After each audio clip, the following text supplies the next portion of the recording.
All right. Good afternoon, everyone. Thank you for joining us today. Today's our 23rd Best Practices Open Forum during this time. So I just want to welcome everybody again today. And for those that are joining us for the first time, I appreciate you guys coming on board. And just a quick history of how this came about. Every Monday, Wednesday, and Friday at 1:30, we hold an open forum with our clients as learning new practices, actually best practices as far as new services and learning new procedures that are coming out as we started with closing stores to now opening stores. It's an ongoing educational series of new things that are coming up in our industry. And over that time, we primarily just spoke about those best practices and new products that are being needed to open up and get us all going again. So the one thing that we felt that needed to spend some more time on was the people that are out there doing either the repair maintenance part of our clients, my own team. And so we were introduced to Victory Road Leadership to help us kind of bridge some of the new things that we're looking at going forward as we get back out into the workforce and re-engage with our colleagues. So last week we spent some time with Captain Tom Chaby and discussed thriving through the uncertainty that's going on. And then this week we felt a good theme would have been teamwork, which is going to be an essential component to the success of everybody coming back to work and their organizations going forward. So we spoke with Chris Ferriello, who is the founder of Victory Road Leadership. Thought it was a great idea. We are going to be joined today, guest speaker Lee Rubin, who is a renowned speaker. So at this time, I'd like to hand it off to Chris and Lee and take us from there, please. Steve, thanks so much. Again, my name is Chris Ferriello. Welcome everybody back. I'm really excited to get after it again. And for those who may not have done the call, just real quick, Victory Road Leadership Development Group obviously is a leadership development company built around three driving forces of innovation: leadership development, building team effectiveness, and we call performance optimization. And we're very blessed and fortunate to work with some of the best high-performance organizations around the world, and obviously in the corporate world and in the sports world, and obviously in special operations community and military. And we're just really excited to be able to take part and partner up with RSM here and their clients and their entire community to kind of share our insights, our experiences, and our messaging as we continue to thrive through this uncertainty. As I said last week, obviously embrace the adversity, look at it as an opportunity, and get ourselves really prepared so when the gates open back up and we're back to either a new normal or business as usual, everybody associated and tied to RSM, whether part of the RSM team or a client, is at the forefront and ready to continue to do extraordinary things. So with that, I spoke to Steve and thought the right voice right now to bring in, and one of my teammates, a dear friend of mine, my travel buddy, we travel over the country together. I thought it would be a perfect fit for what we're trying to accomplish here with understanding the value of trust and being a cohesive unit, a team, and those key 5 components that are really important to having an extraordinary team. So with that, please welcome again my friend, my teammate, Lee Rubin. Hey, Chris. Hey, RSM. Good to be here. Lee, why don't you take just a second here and just kind of brief everybody just a little bit on your background, Sure. And then we'll get after it. Sure. I'm a Jersey guy. Grew up in central Jersey, the Monroe, Manalapan area. Went to Manalapan High School and was very fortunate. Got a full athletic scholarship to play football at Penn State back in the early 90s. Was a 3-year starter and captain. Played free safety there. Did not play professionally. I took my talents to corporate America. Was a human resources guy for about 15 years with companies like Merrill Lynch, Tyco International, PricewaterhouseCoopers. And about 10 years ago, I left the recruiting world to join the speaking world And so I travel all over the country speaking to athletic teams, corporations, professional associations, and now excited to be a part of the Victory Road team. Thanks, Lee. As we get into this, I think we talk about the most important thing in any team is trust. But before we get into that, as I spoke with Steve about what I thought would be really valuable here was really kind of get into the thing that you do really, I think, best and it's kind of been legendary throughout the country is your kind of talk on those 5 components that really make up an extraordinary team. And I know you have tremendous amount of experiences, obviously not just as an athlete, but in the corporate world and speaking across the country. We can kind of tie some of that messaging into those personal experiences you've had. Yeah. And how valuable I think we all believe and feel those 5 components to become an extraordinary team are in building culture, building, optimizing performance and team effectiveness. So with that, maybe just give a quick briefing and we'll get right into those 5 components of how that kind of came about and kind of the spine behind it. Sure. Let me share a philosophical statement right up front, because we can get in, and we will get into the components, but I think it's important to kind of set the stage. People throw the word team around all the time, but I'm not sure if people really understand what teams are and why teams exist. So, when I'm doing my live talks, I always open up with this statement, and I think it's critical. Teams exist because there's a challenge or an opportunity that's too big for one person to handle alone. Let me repeat that. It's important. Teams exist. The only reason teams exist is because there's a challenge or an opportunity that's too big for any one person to handle by themselves. And I mean, it's clear, if you could do it by yourself, you wouldn't need a team. But the reality is we're dealing with some situations, we're dealing with some challenges and some opportunities that we just can't handle by ourselves. So the challenge or the opportunity requires a team, which in turn requires some level of dependence or interdependence on each other. That's gotta be our starting point, because if you think you can do it by yourself and you keep trying to put on a Superman cape, you're gonna run into problems. The reason we exist as a team is because whatever's out there is too big for any of us by ourselves. So with that said, I can just run down the components real quick. And what you'll notice, ladies and gentlemen, is that the components are the intangibles, right? It's the soft stuff.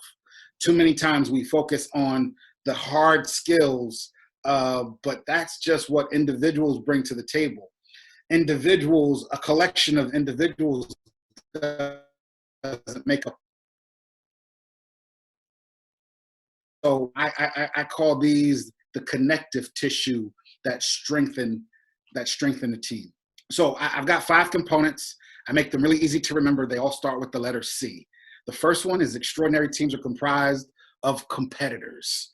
The second component, extraordinary teams have a common goal. Third component, extraordinary teams communicate. That's all one component. The fourth component is extraordinary teams have this thing called chemistry. And fifth and last, extraordinary teams are consistent. And that connective tissue is what takes a group of talented individuals and makes them a team. So I think the first thing is getting after that first C of teams that are made of competitors, and maybe some of your own personal experiences through your years of playing football. You obviously played for one of the greatest college football coaches in the history of college football with Coach Paterno, and just some of the experiences that have driven you towards these 5 C's and why you feel they're so effective in building extraordinary teams.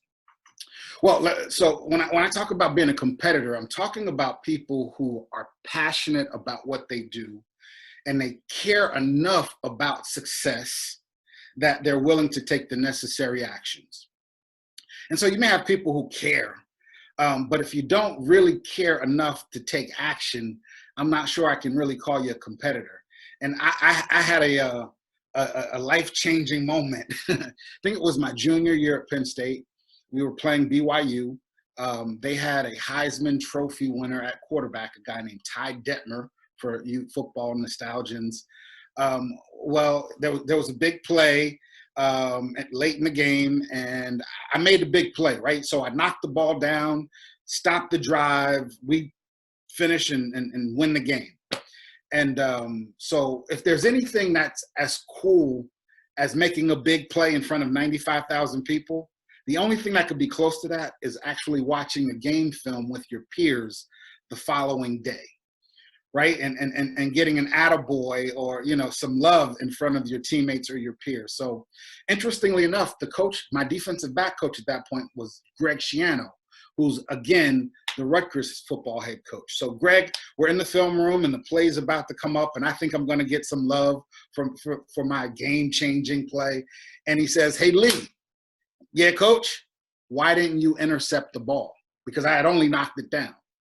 So, wait, what? Excuse me? He goes, "Why didn't you intercept the ball?" And I'm like baffled and a bit upset, like, you're supposed to give me love in front of my teammates. And then he asks another question. He goes, "Hey, Lee, let me ask you a question. When the ball is in the air, who does it belong to?" I had no answer. I'm still upset that he didn't, you know, give me an attaboy. He goes, "No, when the ball is in the air, who does it belong to?" And one of the seniors said, "It belongs to the person who wants it the most." It belongs to the person who wants it the most. And then Greg responded with 3 words that have changed my life. He said, "Lee, next time you see the ball in the air, go get it. Go get it." And again, that didn't just change the way I played, it changed the way I lived, because the reality is, when the ball is in the air, yes, it may have been intended for someone else, but you've got to care enough, you've got to want it enough to go get it. So we want people on our team who have the drive, who have the passion to take the necessary action, people who are willing to go get it. You have a great definition of your own personal definition of what a true competitor is compared to the I think it's the Webster Dictionary version. Yeah. I'll just share that for a second. Yeah, a competitor, in my definition, is an individual who loves to win and hates to lose. It's fun when it's live, and I actually get my audience to repeat that. It's fun watching adults do that.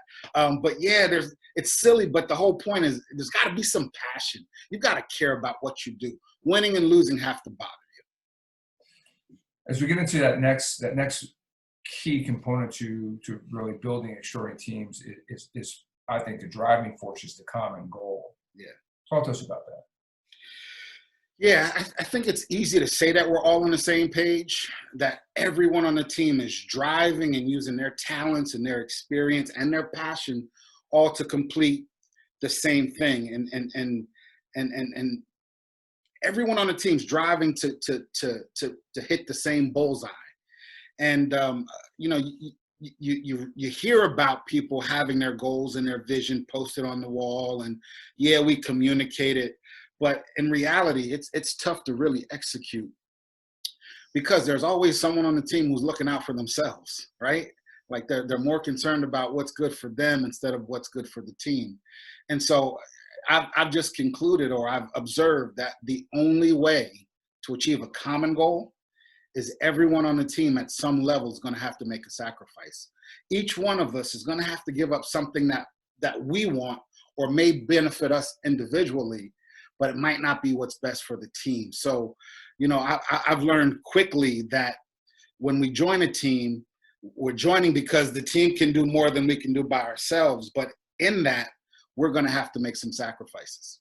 And you have a personal experience to share with that when Coach Paterno showed up in your living room in Manalapan, New Jersey, Exactly. recruiting you, and right away you understood what sacrifice meant for the common goal. Absolutely. He made it very clear right up front. And I think we fail to have those hard conversations up front.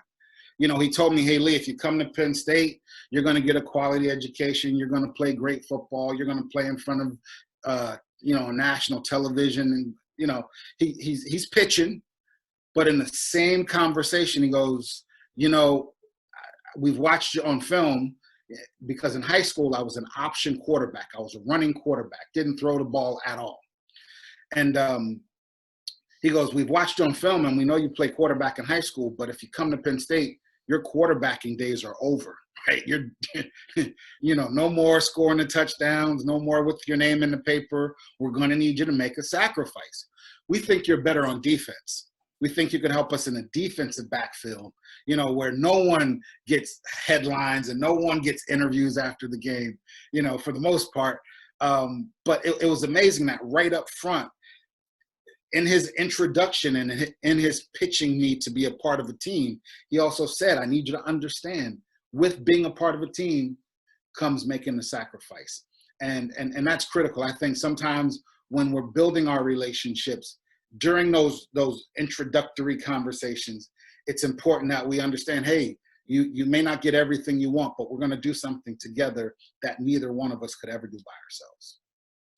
As we move along, we get into that third C, which I think is probably one of the most important characteristic traits that any individual or company or organization can have, and that's communication and the ability to communicate. Yeah. So this isn't necessarily my experience. But the story that I tell to kind of demonstrate this example is from a movie, Remember the Titans. And for those who haven't seen it, the movie is set in the late 1960s in the segregated South, Alexandria, Virginia. And there's two schools that are integrating, one exclusively white and one exclusively black. And as you can imagine, the movie is about the football team, which I find interesting. So the teams have to integrate. And there's a scene in the movie where the team they're boarding two buses and they're on their way to preseason camp. Well, as you can imagine, when they're ready to board the buses, all the white kids get on one bus and all the black kids get on another bus. No one told them to do that. Coach didn't send out a text, not in 1968 anyway. He didn't tell them to get on separate buses, but they did it automatically. And the reason they did is because their culture dictated that. Their culture dictated that. And so Coach, the leader, immediately recognized it and addressed it. And what he forced them to do, if you remember the movie, is he forced them to communicate. He forced them to sit with each other, to room with each other, one white kid, one black kid, to eat in the cafeteria with each other, to ask each other questions, to communicate. Why? Because he needed to change the culture. He needed these two groups of people who were dysfunctional, disjointed, disconnected to actually come together, to change the culture. And the only way to do that, ladies and gentlemen, is to communicate. Because in our communication, we're not just exchanging information. What we're really doing is building a relationship, and we're really building trust. Because where there is no trust, there is no team. I think you've seen that somewhere before. It's on the introduction, I believe. Where there is no trust, there is no team. You can have the best individual contributors in the world. If we don't trust each other, we really don't have a team. I think to piggyback on that, I think part of that communication from those who are in a leadership role is also, the commitment to be fluid and honest. Yeah. And sometimes when you're fluid and honest, it means we have to say, hey, I don't have the answer. Absolutely. I don't have the answer for you today.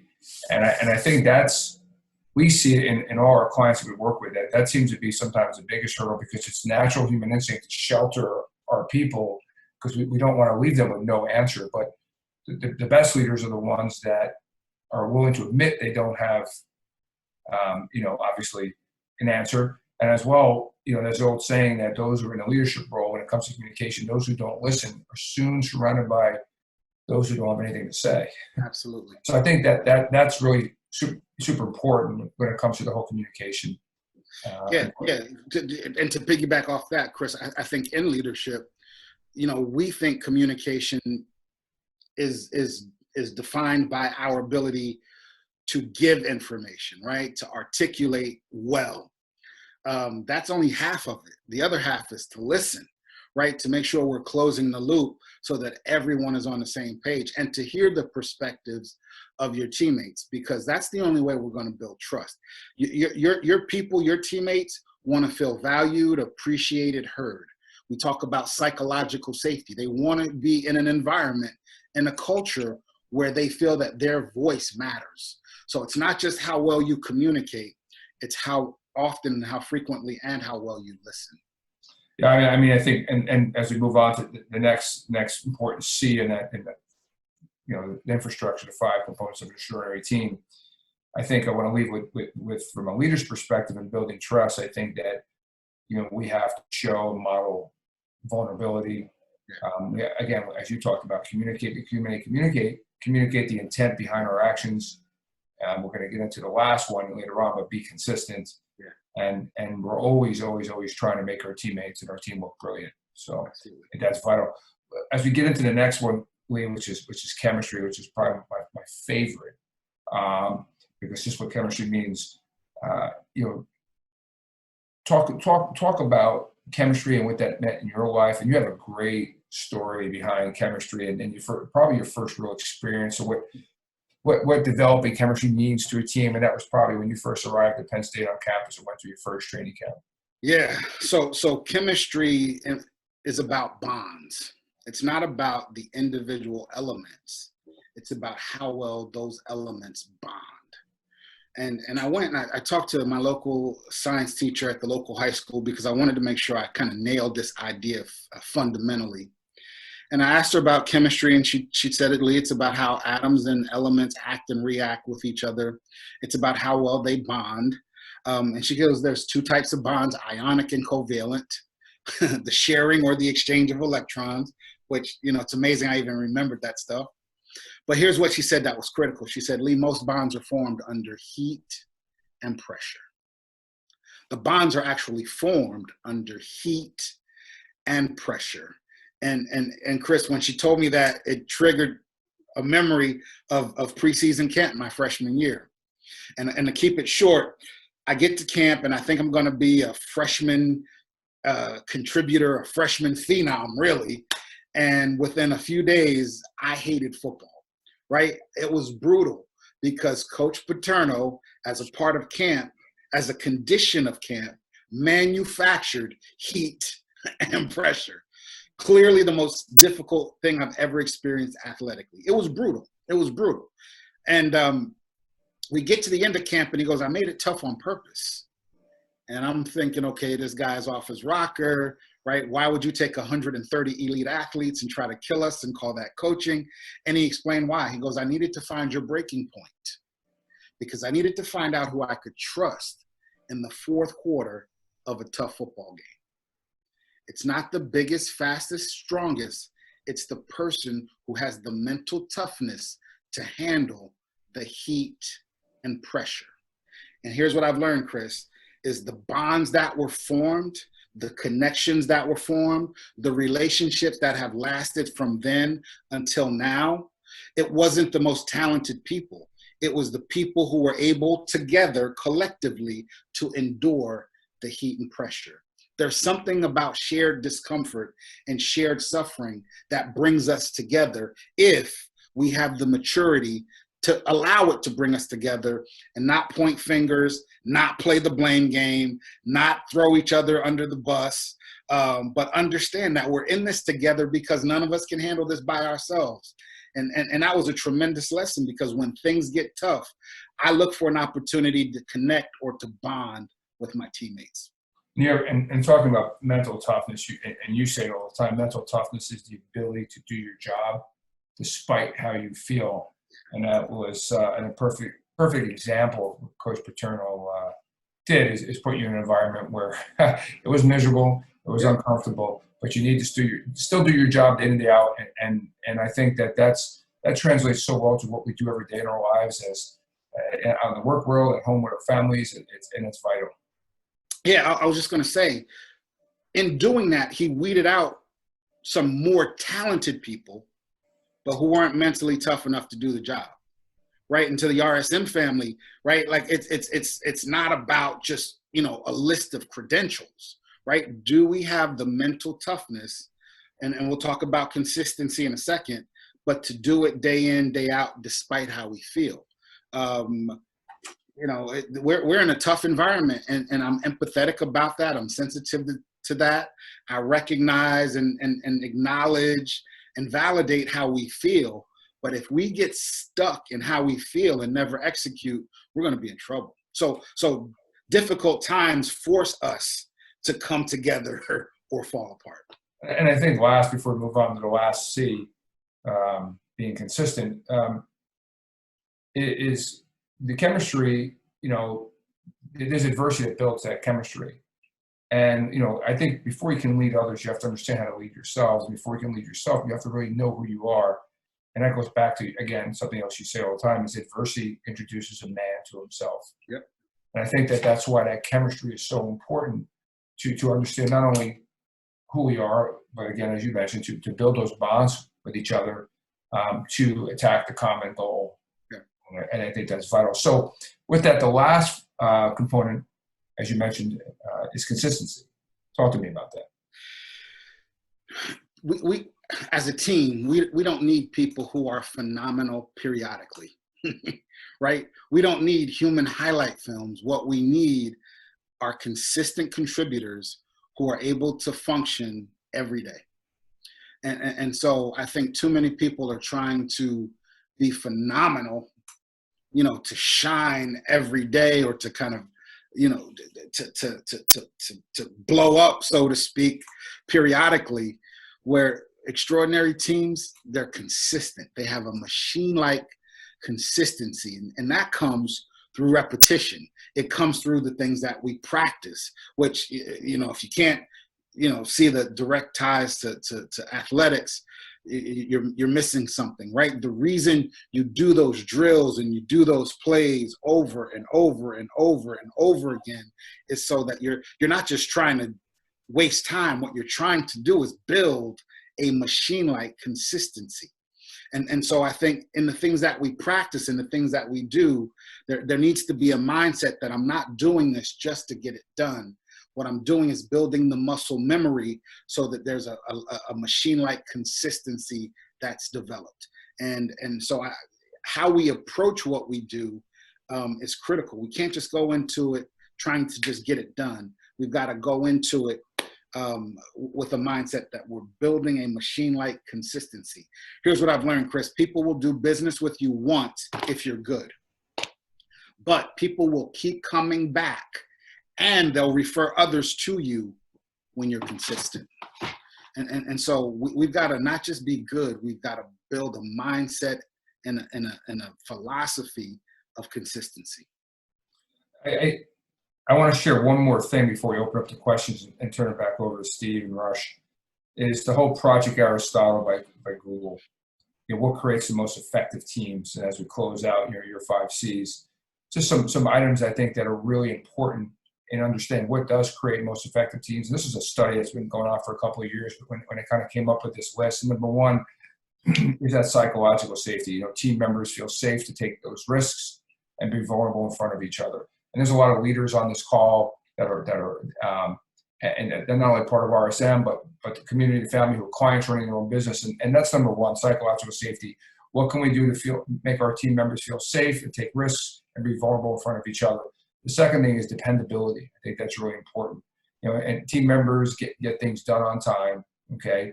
And we meet the quote unquote Google high bar of excellence. Dependability, which is pretty consistent with your word, consistency, right? Exactly. And then there's structure and clarity, and team members have clear roles, plans, and goals. Again, structure, clarity, team members have clear roles, plans, and goals. And then, fourth is meaning. Work has to personally be important to your team members. When it's important to us, right, we become more passionate about it. And then impact, right? That's number 5. Team members think their work matters, and it creates change.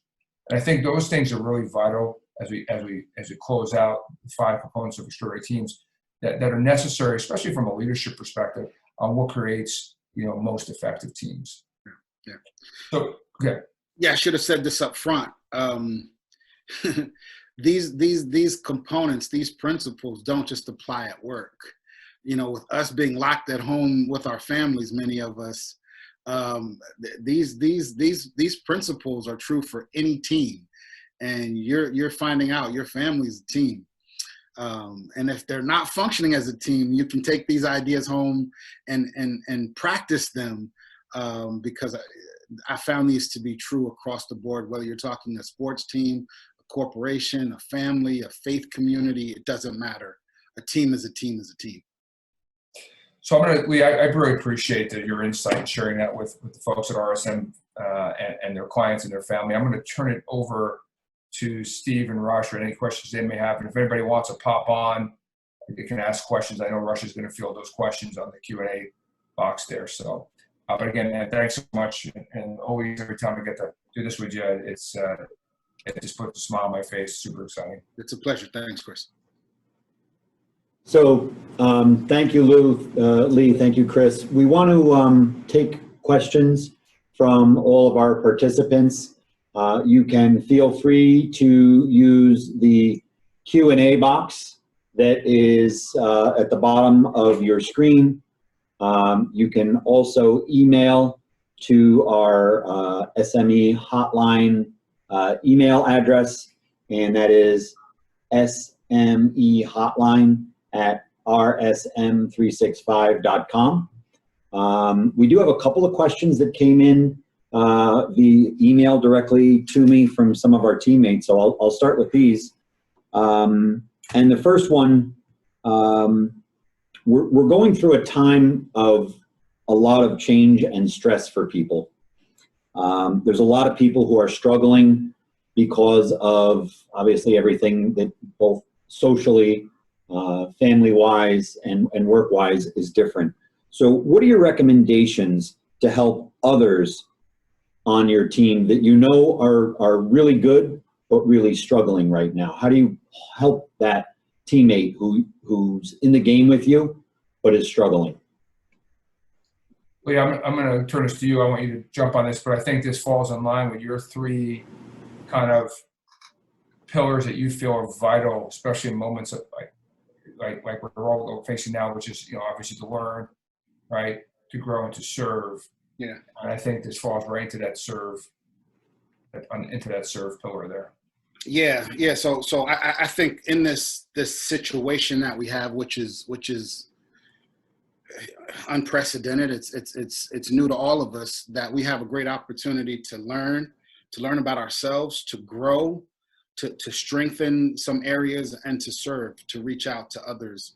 And what I would do, I would tell my teammates, especially people that need to contribute in some way, is before you try to give, before you try to help, before you try to execute, is we really need to take some time for self-care, because I just believe that you can't pour out what you don't have, right? You can't give what's not in the tank.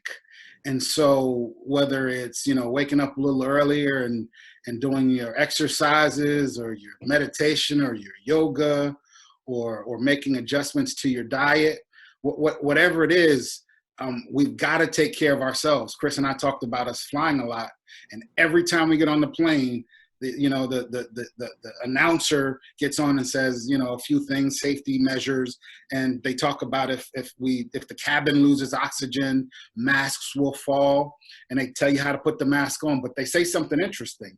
They say, before you try to help someone else, put your own mask on first. And so philosophically, we're talking about the same thing. We've got to make sure that we're bringing all of us and as much of us as we can to our relationships and to our jobs. So self-care is critical. We've got to start the day kind of refilling and replenishing and pouring in to ourselves before we try to execute and pour out. And the other thing is something that we've talked about throughout the conversation. The thread is, communicating openly and honestly, right? Being the person who is open to someone else sharing, hey, I'm struggling. Hey, I'm having a difficult time. And being able to listen actively, but also being able to acknowledge and validate those feelings, but also provide some help to get out of how we feel into what we do. I'm here with my wife. We've got an empty nest, and there's some mornings that one of us doesn't feel like doing what we've got to do. And so, that partnership is, okay, I hear you. I appreciate you. Your feelings are valid. You know what? Maybe stay in a little longer, but if you need my help, we're going to get through this together. How do we figure out how to accomplish what needs to be done? So being that person for struggling teammates is critical. Thank you. So we have a couple of questions that are starting to come in now. So one of them, you defined winning and losing. And so can you define winning a little bit better? Because you started out with the story of you thought you won when you deflected the ball, but it turned out you didn't really win. Somebody else thought you lost. So how do you help define that for yourself and others? Yes. No, that's an awesome question. Now, if we had 60 minutes, I'd be able to define it more, but let me quickly share my idea about winning and losing. Winning for me now means we have met or exceeded what we're capable of. We have met or exceeded what we're capable of. So losing is anything short of what we're capable of. I no longer define winning by this relative idea of beating other people, because me being better than you it's relative. And it just means I'm better than you and you may suck. So now I measure winning by how are we doing against what we're capable of doing. And quite frankly, ladies and gentlemen, this gap should bother you. The gap between what you're currently doing and what you're capable of doing, that gap should bother you. That's how I now define winning and losing. It's not me being better than everyone else, because if I haven't reached my potential, what am I saying? In that incident, I thought I made a good enough play. And as we know, and we've heard it 1,000 times, good is the enemy of great. And so the other nuance about that interaction is that you've got leaders and coaches around you who don't allow you to be comfortable nor satisfied with what you're doing. I want to be around people. I want to have leadership who are saying, you know what? Okay, that was nice, but you can do a little bit better. Hey, Johnny, good job, but you know what? There's more in you. And so when you realize that your leaders and your teammates, if they're pushing you, aren't pushing you because they don't like you, they're actually pushing you because they see more in you. So winning should be there should be this perpetual, unending drive to keep winning. Right? Because as soon as the bar goes up, you should be looking for some more. I'm going to jump on this real quick. I think that in that situation, Coach Ciano, he was obviously expecting more from you, right? And there's that old saying, I spent, 20-something years in professional sports. And, I remember when I was a kid playing, I remember Coach came up to me and goes, what's wrong? I said, Coach, you're always on me. You're just pushing and pushing. And he kind of smiled, looked at me, and he said, the day I stopped believing you, right? Or the day I stopped running is the day I stopped believing you. And I think that to that response to did you really win or lose, it was just the fact that you said, there's that much more Coach knows you can give, or we can give as individuals, right? And, if he doesn't say that to you, then he quit on you. He just quit on you. Hey, and I think that we sometimes, whether it's in the corporate world, the sports world, military, we sometimes get too emotional about some of the stuff that's being said instead of listening and understanding that people are on us and pushing us because they believe in us. And they know we have more. It's when we start, there's no more sound. It's deaf ears. We don't hear things anymore. We got to start to get word, because I think that's when we know people have given up on us. Thank you both for that answer. We do have one more question up on the board now, and we probably have time for one more after that. So if anybody else has questions, feel free to enter it into the question box there. And so this question from one of our participants: how do you suggest addressing broken trust within a team? Yeah, that's a tough one. Trust takes a while to build, but can be broken pretty quickly. And so when it is broken, please understand, especially if you're the person who broke the trust, No, it doesn't matter if you broke it or had it broken. It's going to take time. It's going to take time because you're going to have to deal with not only the natural process of building trust, which is quite simply a person's reliance and dependence on your word, right? It's can I trust, can I believe, can I rely on you doing what you said you were going to do? And so it kind of goes all the way back to open and honest communication. So when trust has been broken, my first suggestion is that you let the person know openly and honestly, respectfully and professionally that trust has been broken. Hey, you know, there's been some damage to our relationship, because what you don't want to do is you feel the hurt and the pain and the lack of trust, but they go on thinking that everything's okay. They need to know that some effort is going to need to be made to repair the trust. So an open and honest relationship, and then both parties understand it's going to take some time. It's you know, and also that no one is perfect, right? And so while we're continuing to build that trust, that it's going to take some time, and we've got to work through this together. Ladies and gentlemen, I don't know if you noticed this, but the first component is you've got to have people who care enough to take the necessary action, right? You got to have people on the team who are willing to go through this stuff as a team, because it's work. It's work. That's why they call it team work. You can't just have an ice cream social, send out a Starbucks gift card, and expect to have these strong relationships. In fact, let me skip down to component 4, with the chemistry, and remind you, it takes heat and pressure to build those relationships. And so we've got to be open and honest and have those adult conversations. And over time, I think we can work through it. How appropriate do you think that the good video, Jocko, is for this right here? I think it's appropriate. I think it speaks to difficult times create opportunities. I think Steve Brush, if you don't mind, you mind if I play a quick 1.5-minute video for everyone? No, go right ahead. We actually have some more questions coming in if we all have some more time. So, okay. I mean, this will take a minute, but I think this is really interesting because people think that you have to be this superhuman individual to be really successful in life. And this is a video from a guy named Jocko Willenick, which a lot of people may know him. He's a former SEAL officer. Some of our guys have served under his command. And he talks about the word good and what that word means. And, people say, well, how do you manage it and get through adversity? How are you always able to, keep pushing yourself and raise the bar? And I think that really it's the mind. It's not some superhuman quality or trait that somebody develops or is born with. It's really your mindset.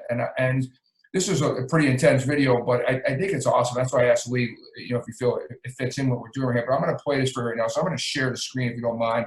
It's like 90 seconds long. Hopefully I can do this real quick here. Share my screen. Play it real quick. And here we go. 1 second. And I'll play this for you real quick. One of my direct subordinates, one of my guys that worked for me, he would call me up or pull me aside with some major problem, some issue that was going on. And he'd say, boss, we got this and that and the other thing. And I'd look at him and I'd say, good. And finally one day he was telling me about some issue that he was having, some problem. And he said, I already know what you're going to say. I said, well, what am I going to say? He said, you're going to say good. He said, that's what you always say. When something is wrong and going bad, you always just look at me and say good.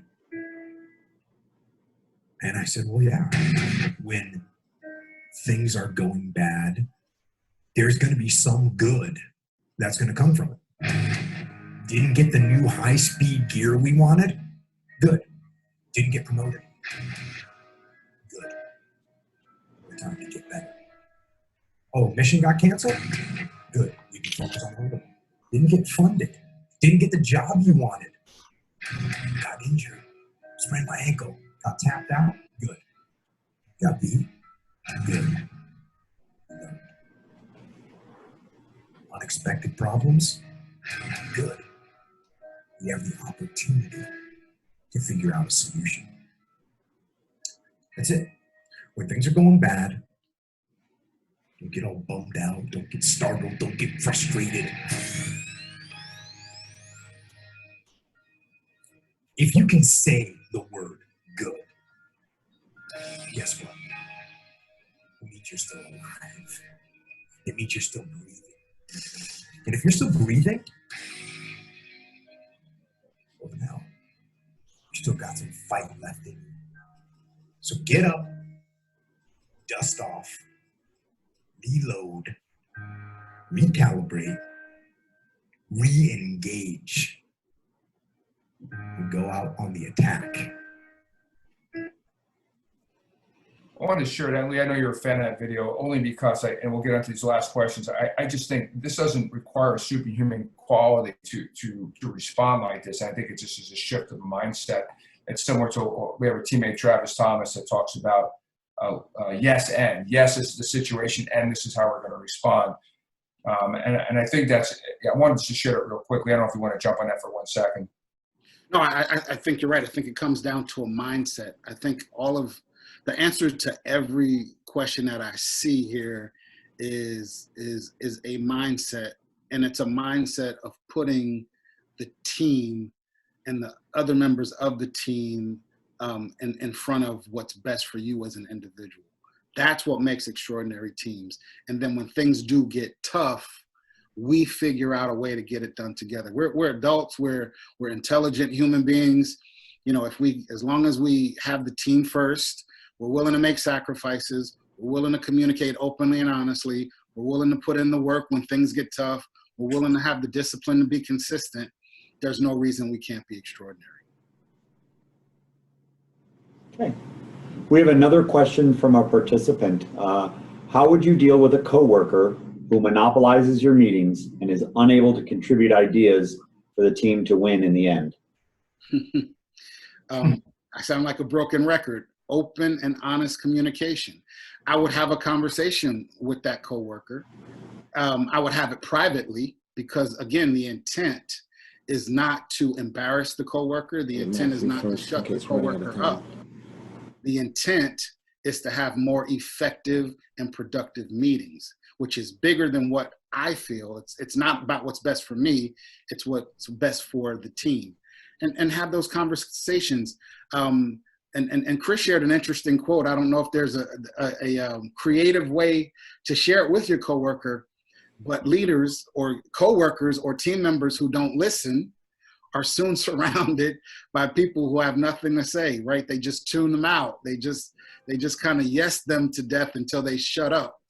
But again, I think open and honest communication amongst adults is the best way to have it. In this case, I would say have that conversation privately, not to embarrass anyone, but to say, you know what, I think there's other people in the organization and the team who have some things to contribute.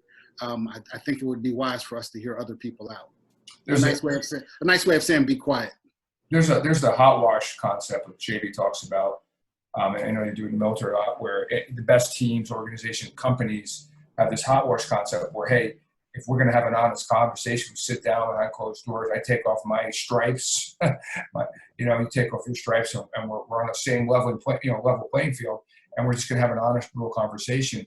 And I think that hot wash concept, Lee, is really effective here in a situation like this last question. Is so nobody takes it personally. Like nobody's going to be afraid to offend someone's emotions. Like we're here for a common good. Can I share what's bothering me? Or can I share what I think is becoming an obstacle in our progression and achieving our goals? And that hot wash concept of, hey, we're going to remove our stripes, our titles, and we're on the same playing field. Let's be brutally honest with each other. Goes a long way. Thank you. So we have another question here from a participant. In an environment when people's feelings are more easily hurt, how do you apply heat and pressure to build that trust without hurting feelings? Yeah, part of this goes back to what I said earlier. We can't, it would be unwise to jump right into business as usual. And I just think now is the time to recognize and validate how people are feeling. The anxieties are real. The fears are real. The uncertainty is real. And so unique to how things are now, and people are alone. We're communicating. We're touching each other virtually. Things are tough. Things are tough for a lot of people. They're home. We have no idea what home situations are like for people, the types of things they're dealing with. So I don't think it's our job as peers to apply heat and pressure. I shared that example because our coach manufactured it to bring the team together. I think life has created enough heat and pressure for us to address and to deal with. Now is the time for us to build those relationships and be empathetic and be compassionate. I'm a former human resources guy. And I think people forget that we are talking about humans, right? People who have fears and concerns and anxieties. And I think now we're under heat and pressure that has been imposed on us by the circumstance. Now's the time to build those relationships. Here's what I've learned. You can only be as open and honest as the health of the relationship allows. Let me say that again. The health of the relationship will dictate how open and honest you can be. Let me give you an example. There's some things Chris and I can talk about that a stranger would not get away with saying to me without some type of issue, right? And that's because the health of the relationship built over time allows him to be a bit more open and honest with me. I think now is the time to build healthy relationships. Now's not the time to just be open and honest in the sense of being a little too direct. I think now's the time where we can be empathetic, compassionate, thoughtful, a bit more cautious in how we communicate. Now's the time to build the relationship, not just go on attack mode. All right, thank you. Actually, good couple of quotes there I wrote down, so thank you. And then our last question, so thank you for everybody who submitted questions. How do you balance the pressure of the gap between what you have accomplished and what you are capable to maintain a positive outlook?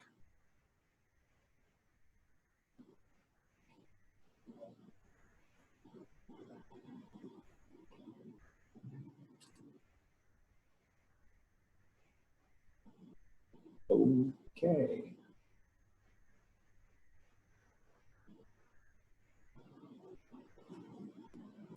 If you're resigning on. Guys back?